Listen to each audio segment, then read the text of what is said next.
Movie کی شروعات میں ہم دیکھتے ہیں کہ 2:17 پر ایک شہر اور ایک ہی اسکول کے بچے اپنے گھروں سے باہر نکلتے ہیں اور ایک خاص ڈائریکشن میں دوڑتے ہوئے جاتے ہیں اور پھر کبھی لوٹ کر نہیں آتے اور غائب ہو جاتے ہیں۔ ان کے گھروں میں CCTV کیمرے اور الارمز بھی لگے ہوئے ہوتے ہیں، لیکن جب ان کے والدین کو پتہ چلا تب دیر ہو چکی تھی۔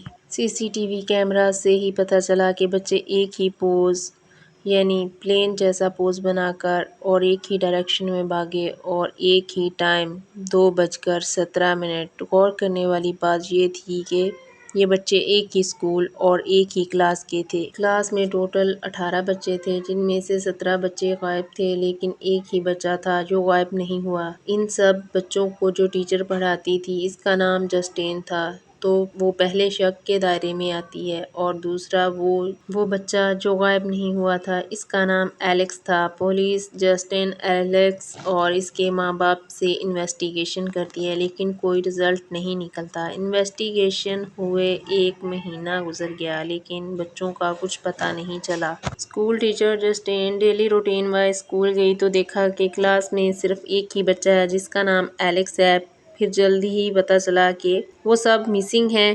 جسٹین پر شک ہونے کی وجہ سے اسے پیرنٹس کے غصے اور انویسٹیگیشن کا سامنا کرنا پڑتا ہے، لیکن جسٹین بے قصور ثابت ہوتی ہے، لیکن پھر بھی پیرنٹس اسے ہی رسپانسیبل سمجھتے ہیں۔ ان کا کہنا تھا کہ جسٹین ایک وچ ہے جو بچوں پر کالا جادو کر کے انہیں غائب کر دیتی ہے۔ ان سب الزامات سے جسٹین بہت ڈسٹرب رہنے لگتی ہے، اس لیے اس نے شراب پینا شروع کر دی تھی اور انویسٹیگیشن چل رہی تھی۔ اسکول بند کر دیا گیا، لیکن 1 مہینے بعد اسکول پھر سے اوپن کر دیا گیا نئے بچوں کے لیے۔ پھر پیرنٹس کی میٹنگ بلائی جاتی ہے جس میں وہ سب پیرنٹس بھی ہوتے ہیں جن کے بچے غائب ہو چکے ہوتے ہیں۔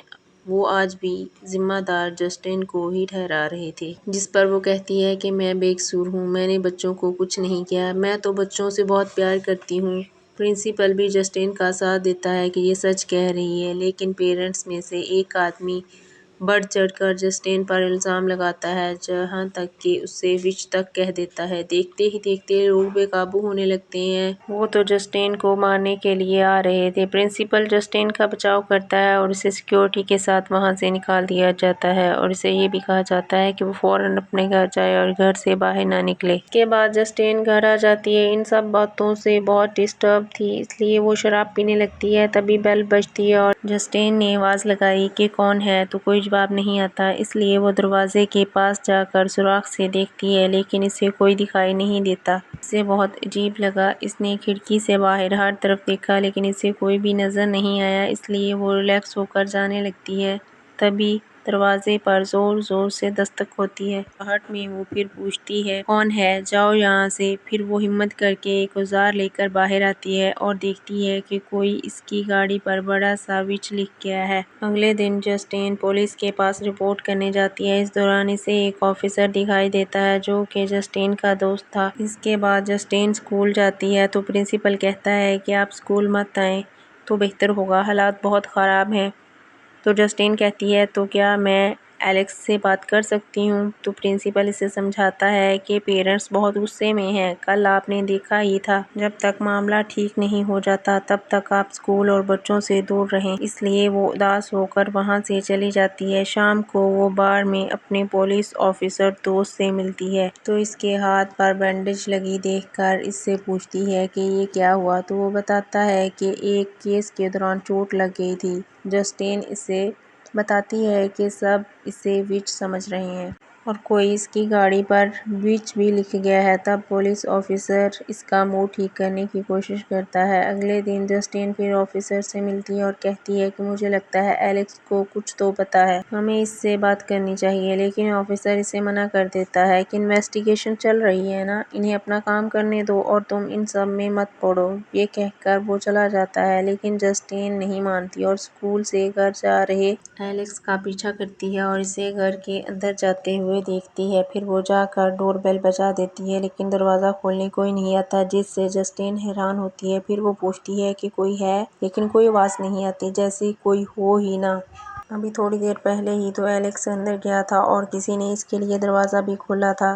جسٹین کو گڑبڑ لگتی ہے اور اسے جاننا تھا کہ آخر یہاں چل کیا رہا ہے، مگر گھر کی کھڑکیوں کو پیپر سے اچھے سے کور کیا گیا تھا۔ پھر وہ پچھلے گیٹ سے گھر میں داخل ہوتی ہے جہاں ایک ونڈو سے تھوڑا سا پیپر ہٹا ہوا تھا۔ جسٹین اس میں سے جھانک کر دیکھتی ہے۔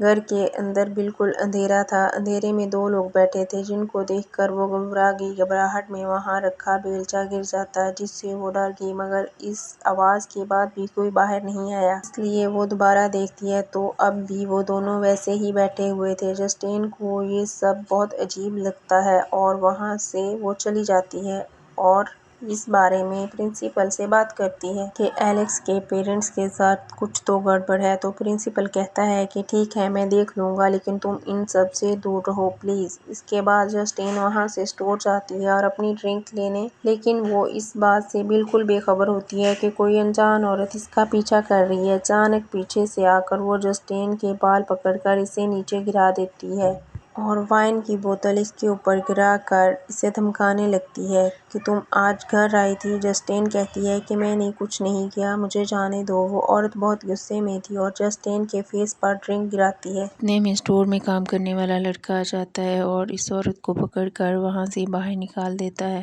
پھر جسٹین گھر آ کر رات کو سو جاتی ہے۔ تبھی سوتے ہوئے اسے خواب آیا جس میں وہ خود کو اکیلے اسکول جاتے دیکھتی ہے۔ کلاس میں آتے ہی اس نے دیکھا کہ سب بچے گردنیں نیچے کر کے بیٹھے ہوئے تھے اور پھر 2:17 ہوئے۔ ایلیکس سر اوپر کر کے دیکھتا ہے اور عجیب سی اسمائل کرتا ہے۔ وہ کافی ڈراؤنا اور جوکر کی طرح لگ رہا تھا۔ جسٹین ڈر کر اٹھ جاتی ہے۔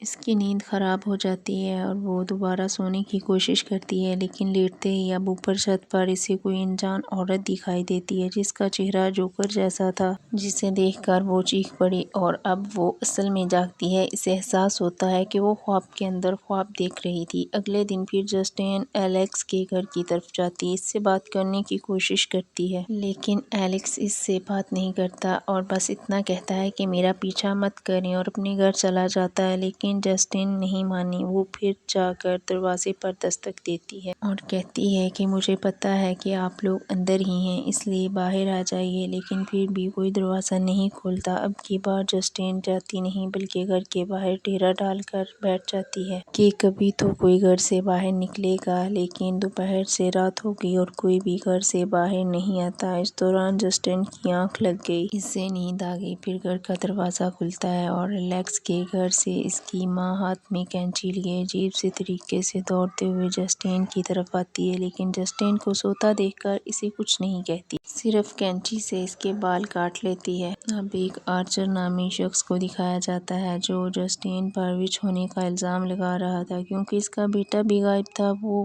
بھی کافی ڈسٹرب تھا، زیادہ وقت وہ اپنے بیٹے کی وہی ریکارڈنگ دیکھتا رہتا تھا اور کوئی سراغ ڈھونڈنے کی کوشش کرتا رہتا تھا۔ پولیس اسٹیشن کے چکر لگاتا رہتا تھا یہ پتہ کرنے کے لیے کہ اس کے بیٹے کا کچھ پتہ چلا کہ نہیں۔ پولیس والے بھی یہی کہتے کہ انویسٹیگیشن چل رہی ہے، کچھ بھی پتہ چلا تو آپ کو بتا دیں گے۔ وہ جسٹن کے گھر اسے ڈرانے تک بھی گیا تھا۔ گاڑی پر وچ بھی اسی نے لکھا تھا۔ ایک دن آرچر سو رہا ہوتا ہے اور اس کی آنکھ کھلتی ہے تو 2:17 ہوئے ہوتے ہیں اور آرچر کو عجیب سی آواز سنائی دیتی ہے۔ اسے لگتا ہے کہ اس کا بیٹا ہے، وہ ہر طرف دیکھتا ہے لیکن اسے کوئی دکھائی نہیں دیتا۔ وہ بھاگ کر باہر دیکھنے جاتا ہے تو اس سے دور اس کا بیٹا دکھائی دیتا ہے جو اسی پلین والے پوز میں بھاگتا ہوا ایک گھر میں چلا جاتا ہے اور آرچر بھی گھر کے اندر چلا جاتا ہے اور اپنے بیٹے کو ڈھونڈنے لگتا ہے۔ اسی دوران وہ اوپر والے کمرے میں چیک کرتا ہے تو اسے کمرے میں بیڈ پر کوئی لیٹا ہوا دکھائی دیتا ہے۔ جب وہ دیکھتا ہے تو اس کا بیٹا ہوتا ہے۔ آرچر اس سے پوچھتا ہے بیٹا تم کہاں چلے گئے تھے؟ وہ کوئی جواب نہیں دیتا جس سے وہ رونے لگتا ہے اور کہتا ہے بیٹا مجھے معاف کر دو، میں تمہارے پاس نہیں تھا، تمہارے لیے کچھ نہیں کر پایا، میں نے تمہیں بہت یاد کیا، میں تم سے بہت پیار کرتا ہوں۔ تبھی اس کے بیٹے کے چہرے پر لائٹ پڑی۔ اس کے بیٹے کی جگہ وہی عجیب سی شکل والا جوکر تھا۔ اس سے ڈر کر آرچر کی آنکھ کھل جاتی ہے۔ اس خواب سے اسے کچھ کلو مل جاتے ہیں۔ باہر جا کر اسے ایک ٹاور نظر آیا، بالکل وہی ٹاور جو خواب میں اسے نظر آیا تھا اور اس کا بیٹا اسی ٹاور کی ڈائریکشن میں بھاگ رہا تھا۔ اس لیے وہ میپ لے کر گھر سے ٹاور کی طرف ایک لائن کھینچتا ہے۔ پھر وہ ایک اور پیرنٹس کے گھر جاتا ہے جن کی بیٹی بھی غائب تھی۔ وہ ان کے گھر سے بھی ایک لائن کھینچتا ہے اور نشان لگاتا ہے، اور ایسا وہ اس لیے کرتا ہے کہ سب بچوں کا غائب ہونا ایک دوسرے سے جڑا ہوا ہے۔ جہاں پر دونوں لائنز ملیں گی وہی گھر ہوگا جہاں بچے گئے ہوں گے۔ پھر آرچر انٹرسیکشن والے ایریا کو مارک کرتا ہے جہاں لائنز مل رہی تھیں۔ پھر آرچر اس جگہ کو دیکھنے جاتا ہے۔ راستے میں اسے پیٹرول پمپ پر جسٹین گاڑی میں فیول ڈال رہی ہوتی نظر آتی ہے اور جسٹین سے بات کرنے جاتا ہے۔ آرچر جب اس کے پاس آیا تو اسے دیکھتے ہی غصے میں آ جاتی ہے اور کہتی ہے کہ میں نے کچھ نہیں کیا، میں بے قصور ہوں، میں وچ نہیں ہوں، میں تو خود یہ جاننے کی کوشش کر رہی ہوں کہ اس کے پیچھے کون ہے۔ تبھی ہم دیکھتے ہیں کہ پرنسپل، جس کا چہرہ خون سے بھرا ہوا ہے، بھاگتے ہوئے جسٹین کی طرف آ رہا ہے اور سیم اسی پلین والے پوز میں، اور وہ آتے ہی جسٹین پر حملہ کر دیتا ہے اور اس کا گلا دبانے لگتا ہے۔ تبھی آرچر اسے بچانے کی کوشش کرتا ہے اور پرنسپل سے ڈرتا ہے، لیکن پرنسپل بہت ہی غصے میں تھا، اس کی آنکھیں جیسے باہر آ رہی تھیں اور وہ آرچر پر بھی حاوی پڑتا ہے اور اس کا گلا دبانے لگتا ہے۔ نیکسٹ پولیس آفیسر پاول کو دکھایا جاتا ہے جس میں وہ اپنی گاڑی میں کام پر جا رہا ہوتا ہے۔ تبھی اس کی نظر ایک لڑکے پر پڑتی ہے جو کسی کے گھر میں جھانک رہا ہوتا ہے۔ وہ پولیس آفیسر کو دیکھتے ہی بھاگنے لگتا ہے، لیکن آفیسر اس کا پیچھا کرتا ہے اور اسے پکڑ لیتا ہے۔ پولیس آفیسر پاول اس سے پوچھتا ہے کہ تمہارے پاس کوئی ڈرگ یا ویپن تو نہیں؟ تو وہ کہتا ہے کہ نہیں، لیکن جب پاول اس کی جیبیں چیک کرتا ہے تو تب اس کی انگلی میں ایک انجیکشن کی سوئی چبھ جاتی ہے، مطلب کہ وہ لڑکا جھوٹ بول رہا تھا، اور پتہ چلتا ہے کہ یہ لڑکا ڈرگس لیتا ہے اور نشے کا انجیکشن ساتھ لے کر گھوم رہا تھا۔ آفیسر کو بہت غصہ آتا ہے اور وہ اسے زور زور سے مارتا ہے اور پھر جا کر اپنی انگلی کے اوپر بینڈیج لگاتا ہے۔ اس کے بعد آفیسر نے لڑکے کو اٹھایا اور اسے کہا تمہیں جانے دے رہا ہوں اور اب یہ شہر چھوڑ کر یہاں سے چلے جاؤ، آج کے بعد مجھے دوبارہ دکھائی نہ دینا ورنہ چھوڑوں گا نہیں۔ یہ سب کچھ کہہ کر آفیسر اسے جانے دیتا ہے اور یہاں ہمیں پتہ چلتا ہے کہ جس بینڈیج کے بارے میں جسٹین نے آفیسر سے پوچھا تھا وہ یہی تھی۔ اس کے بعد ہی وہ بار میں جسٹین سے ملنے گیا تھا۔ اس کے بعد وہ گھر آ جاتا ہے۔ اب ہمیں ایک اور چونکا دینے والی بات پتہ چلتی ہے کہ آفیسر پاول شادی شدہ ہے اور اس کی وائف وہی لیڈی ہے جس نے جسٹین پر حملہ کیا تھا۔ اس کی وائف کو ان پر شک ہو گیا تھا، اس لیے اس نے جسٹین پر حملہ کیا تھا۔ پھر آفیسر پولیس اسٹیشن جاتا ہے اور وہیں پر اسے وہ لڑکا پھر سے دکھائی دیتا ہے۔ اسے دیکھتے ہی آفیسر کو غصہ آ گیا اور اسے کہتا ہے کہ میں نے تم سے کہا تھا کہ دوبارہ نظر نہیں آنا، اور وہ لڑکا آفیسر کو دیکھتے ہی بھاگ گیا۔ آفیسر گاڑی سے اس کا پیچھا کرنے لگا۔ نیکسٹ ہمیں ڈرگس لینے والے لڑکے جس کا نام جیمز ہے اس کے بارے میں دکھایا جاتا ہے۔ وہ ڈرگس لینے کے ساتھ ساتھ چوری بھی کرتا ہے۔ اس کا کوئی گھر نہیں ہے، وہ جنگل میں کیمپ لگا کر رہتا ہے۔ آفیسر نے اسے شہر چھوڑ کر جانے کا کہا تھا لیکن وہ نہیں گیا۔ اس طرح بھاگتے ہوئے وہ ایلیکس کے گھر پہنچ جاتا ہے۔ چوری کرنے کے ارادے سے کھڑکی سے گھر کے اندر چلا جاتا ہے۔ گھر میں اندھیرا تھا، اسے لگتا ہے کہ یہاں کوئی نہیں رہتا۔ وہ اپنے کام کا سامان اٹھانے لگتا ہے۔ تبھی وہ ٹی وی کی ریفلیکشن میں ایلیکس کے پیرنٹس کو دیکھتا ہے اور دیکھ کر ڈر جاتا ہے کہ میں نے کچھ نہیں کیا، لیکن اس نے نوٹس کیا کہ وہ تو کچھ کر ہی نہیں رہے، بت بن کر بیٹھے ہوئے ہیں۔ وہ ان کے سامنے سامان چرا کر نکلنے لگتا ہے کہ اسے بیسمنٹ سے کچھ آوازیں آنے لگتی ہیں، اس لیے وہ بیسمنٹ میں چیک کرنے جاتا ہے اور یہاں ہمیں چونکا دینے والی بات پتہ چلتی ہے کہ وہ 17 بچے جو غائب تھے اس بیسمنٹ میں موجود تھے۔ جیمز انہیں دیکھ کر ڈر جاتا ہے اور وہاں سے بھاگ جاتا ہے۔ ایک آدھ سامان اس کے ہاتھ لگتا ہے اور وہ اسے بیچنے اسٹور جاتا ہے، جہاں دکان میں پوسٹر پر اس کی نظر پڑتی ہے جہاں مسنگ بچوں پر انعام بھی ہوتا ہے۔ یہ سوچ کر اس کی آنکھوں میں چمک آ جاتی ہے کیونکہ اسے پتہ چل گیا تھا کہ بچے کہاں ہیں۔ اب یہی بتانے اور انعام پانے کے لیے وہ پولیس اسٹیشن جا رہا تھا، تبھی اسے آفیسر دیکھ لیتا ہے، اس لیے وہ جیمز کو وہاں سے بھاگنا پڑتا ہے اور اسے بچ کر جنگل پہنچ جاتا ہے۔ یہاں پر اسے ڈراؤنی ہنسی سنائی دیتی ہے اور وہ ادھر ادھر دیکھتا ہے تو اسے دور کوئی جوکر جیسا انسان دکھائی دیتا ہے جو اس کی طرف اشارہ کرتا ہے۔ جیمز ڈر گیا اور بھاگ کر ٹینٹ میں گھس گیا اور خود کو سمجھاتا ہے کہ یہ میرا وہم ہے، یہ اصلی نہیں ہے۔ تبھی ٹینٹ کے باہر اسے اس کا سایہ نظر آتا ہے۔ وہ وہم نہیں تھا، وہ اپنے بچاؤ کے لیے انجیکشن اٹھاتا ہے اور جیسے ہی وہ ٹینٹ کی زپ کھولتا ہے وہ انجیکشن اس کے مار دیتا ہے اور پھر پتہ چلتا ہے کہ وہ پولیس آفیسر ہے جو اس کا پیچھا کرتے یہاں تک پہنچ گیا تھا۔ اس بار اسے اور زیادہ غصہ آیا اور وہ جیمز کو مارنے ہی والا ہوتا ہے۔ تب جیمز کہتا ہے کہ مجھے پتا ہے وہ بچے کہاں ہیں، وہ ایک گھر کی بیسمنٹ میں ہیں۔ تو آفیسر کہتا ہے کہ ٹھیک ہے، چلو مجھے لے چلو، دکھاؤ۔ پھر آفیسر اسے ہاتھ کڑی لگا کر وہاں کا سارا روٹ پوچھتے ہوئے وہاں پہنچ جاتا ہے۔ جیمز گاڑی میں رہتا ہے، آفیسر اندر جاتا ہے اور وہ ڈور بیل بجاتا ہے۔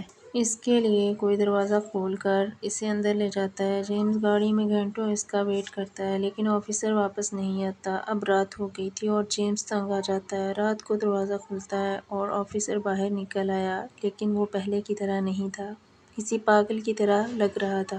کنٹرول سے باہر فل غصے میں وہ سیدھا گاڑی کی طرف آتا ہے اور جیمز کو گاڑی سے نکال کر اپنے ساتھ گھسیٹتے ہوئے گھر کے اندر لے جاتا ہے۔ نیکسٹ پارٹ کے لیے سبسکرائب کر لیں۔